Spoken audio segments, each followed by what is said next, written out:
ഉണ്ടാക്കാൻ പോകുന്നത് സബാലരി പായസമാണ്.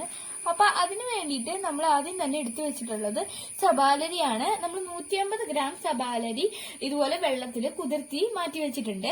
ഇനി അടുത്തത് നമുക്ക് എന്താ ചെയ്യേണ്ടതെന്ന് നോക്കാം. ഇനി നമ്മൾ സബാലരി നമ്മൾ ഇതിന്ന് മാറ്റി ഊറ്റി എടുത്തിട്ടുണ്ട്. ഇനി നമ്മൾ ഇതുപോലെ ഒരു കുക്കറിൽ വെള്ളം തിളപ്പിച്ചിട്ട് ഈ ഒരു അരി ഇതിലേക്ക് ഇട്ട് കൊടുക്കുക. അതിനുശേഷം നല്ലോണം ഒന്ന് വേവിച്ചു കൊടുക്കാം. ഇനി ഇത് വേവണ വരെ വെയിറ്റ് ചെയ്യുക. നമ്മൾ ഇപ്പോൾ ഇത് നല്ലൊരു മീഡിയം ഫ്ലെയിമിലാണ് ഇട്ട് കൊടുത്തിട്ടുള്ളത്. ഇത് നമ്മൾ എന്താ ചെയ്യുന്നതെന്ന് വെച്ചാൽ ഇത് മിൽക്ക് മെയ്ഡ് ആണ്, ഇതിലേക്ക് ചേർക്കേണ്ടതാണ്. അല്ലെങ്കിൽ കണ്ടൻസ്ഡ് മിൽക്ക് ചേർക്കാം, ഏതായാലും കുഴപ്പമില്ല. അപ്പോൾ ഈ മിൽക്ക് മെയ്ഡ് യൂസ് ചെയ്യുകയാണെങ്കിൽ പിന്നെ നമുക്ക് വേറെ പഞ്ചസാര ഇതിൽ ചേർക്കേണ്ട ആവശ്യമില്ല. എങ്കിലും അത് കുറച്ചും കൂടി ഒന്ന് മധുരം കൂടാൻ വേണ്ടി ഇത്തിരി പഞ്ചസാര ചേർത്ത് കൊടുക്കുന്നത് കുറച്ച് നല്ലതാണ്. അപ്പോൾ ഇത് നമ്മൾ ഇതിൽ ചേർക്കുന്നുണ്ട്. നല്ല ടേസ്റ്റ് ആയിട്ട് കിട്ടാൻ വേണ്ടിയിട്ടാണ് ഇത് ചേർത്ത് കൊടുക്കുന്നത്. ഇപ്പൊ നമ്മുടെ സബാലരി ഇവിടെ വെന്ത് കിട്ടിയിട്ടുണ്ട്. നല്ല കറക്റ്റ് വേവായിട്ടാണ് നമുക്ക് കിട്ടിയിട്ടുള്ളത്. അപ്പോൾ വേവ് കൂടിയിട്ടില്ല കുറഞ്ഞിട്ടില്ല, കൃത്യമാണ്. ഇനി നമുക്ക് ഇതൊന്ന് ഊറ്റിയെടുക്കണം. ഈ വെള്ളം കളഞ്ഞ് ഈ സബാലരി മാത്രമായിട്ട് എടുക്കണം. ഇപ്പൊ നമ്മളിവിടെ തയ്യാറാക്കുന്നത് ഈ പായസം വയ്ക്കാൻ വേണ്ടിയിട്ട് നമ്മൾ മുകളിലിടാൻ വേണ്ടി കശുവണ്ടി നെയ്യിലൊന്ന് വറുത്തെടുക്കുകയാണ്. നമ്മളിപ്പോ ഇതുപോലെ ഒന്ന് ഊറ്റിയെടുത്തിട്ടുണ്ട്. ഇത് നമ്മളിങ്ങനെ ഒന്ന് വേവിച്ച് തിളപ്പിച്ചൊക്കെ എടുക്കുന്നത് എന്തിനാന്ന് വെച്ചാല് ഇതിലുള്ള പശയുടെ ആ ഒരു മയൊക്കെ പോയി നല്ല ഒരു അതായിട്ട് കിട്ടാൻ വേണ്ടിയിട്ടാണ് നമ്മളിങ്ങനെ ചെയ്തു വെക്കുന്നത്. ഇനി നമ്മളൊരു പാൻ വെച്ചിട്ടുണ്ട്. ഇതിലേക്ക് 1 കപ്പ് തിളപ്പിച്ച് ആറിയ വെള്ളം ഇതിലേക്ക് ഒഴിച്ചു കൊടുത്താണ്. ഇനി ആ വെള്ളം ഒഴിച്ചു കൊടുത്ത അതേ അളവിലുള്ള കപ്പിൽ തന്നെ നമ്മൾ 1 കപ്പ് പാലും കൂടി ഇതിലേക്ക് ഒഴിച്ചു കൊടുക്കുകയാണ്. പച്ചപ്പാലാണിത്. ഇനി ഇത് തിളച്ച് വരുന്നവരെ ഒന്ന് വെയിറ്റ് ചെയ്യാം. ഇതിലേക്ക് ഞാന് ഒരു 2 ടീസ്പൂൺ അല്ലെങ്കിൽ ഒരു 3 ടീസ്പൂൺ നമ്മുടെ അത് വെച്ചിട്ട് പറയാം. ഞാനിപ്പോ ഒരു 3 ടീസ്പൂൺ ഇട്ട് കൊടുക്കുന്നുണ്ട്. നമ്മുടെ മധുരം അനുസരിച്ച് ചെയ്യാവുന്ന. ഇപ്പൊ നമ്മുടെ ഈ പാലും അതുപോലെ നല്ല വെള്ളവും നല്ലോണം തിളച്ച് കിട്ടിയിട്ടുണ്ട്.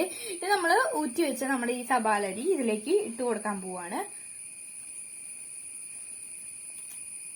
നമ്മളിതാ ഇതുപോലെ സബാലരി ഇട്ട് കൊടുത്തിട്ടുണ്ട്. നല്ല എളുപ്പമാണ്. സാധാരണ പായസമൊക്കെ വയ്ക്കുന്നതിനേക്കാൾ എളുപ്പമാണെന്ന് എനിക്ക് തോന്നാറുണ്ട്. എനിക്ക് ഭയങ്കര ഇഷ്ടമാണ് ഈ സബാലരി വെച്ചിട്ടുള്ള പായസം. അതുപോലെ തന്നെ നമ്മൾ ഇതില് മിൽക്ക് മെയ്ഡും കൂടി ചേർക്കുമ്പോൾ കുറച്ചും കൂടി നല്ല ടേസ്റ്റ് കിട്ടും.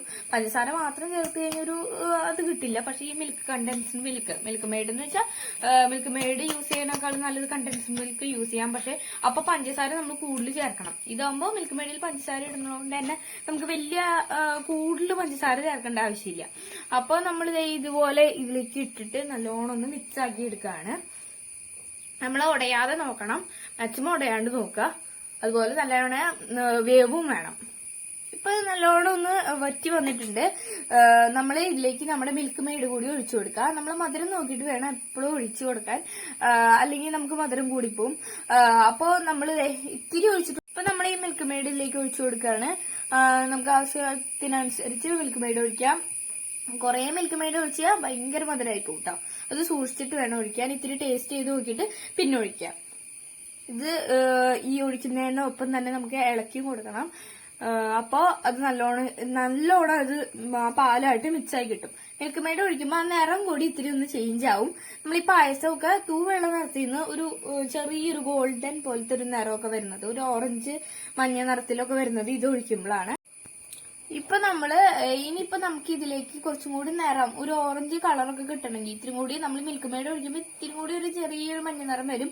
അതല്ലാണ്ട് കുറച്ചും കൂടി നല്ലൊരു ഓറഞ്ച് നിറമൊക്കെ കിട്ടാൻ വേണ്ടിയിട്ട് നമ്മൾ ഈ പാലടയുടെ നിറമൊക്കെ പോലെ നല്ല ഭംഗിയുള്ള ഒരു നിറം കിട്ടാൻ വേണ്ടി നമ്മൾ ഒരു പാനിൽ കുറച്ച് പഞ്ചസാര നെയ്യും കൂട്ടിയിട്ട് നല്ലോണം വറുത്തെടുത്ത് അതിലേക്ക് കുറച്ച് പാല് മിക്സ് ചെയ്തതിന് ശേഷം അത് ഈ പായസത്തിലേക്ക് റെഡി ആകുമ്പോൾ ഒഴിച്ചു കഴിഞ്ഞാൽ അത് കഴിഞ്ഞ് മിക്സ് ചെയ്തെടുക്കുമ്പോൾ നല്ല കറക്റ്റ് ഒരു നല്ല ഭംഗിയുള്ള ഒരു നല്ല നിറം കിട്ടും. നമുക്ക് അങ്ങനെ വേണമെങ്കിൽ ചെയ്യാം. ഇപ്പൊ നമ്മളിത് ചെയ്ത് കൊടുക്കണില്ല.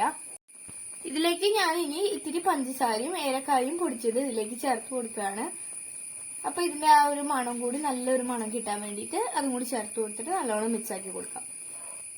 ഇനി നമുക്ക് ഇതിലേക്ക് നമ്മൾ മുമ്പ് നെയ്യിൽ വറുത്തെടുത്ത് വെച്ച് നമ്മുടെ കശുവണ്ടി പരിപ്പ് ഇതിലേക്ക് ചേർത്ത് കൊടുക്കാം. നെയ്യ് അടക്കം ചേർത്തിട്ട് അതും കൂടി ഇതിന്റെ മുകളിലിട്ട് നല്ലോണം മിക്സ് ആക്കി കൊടുക്കാം.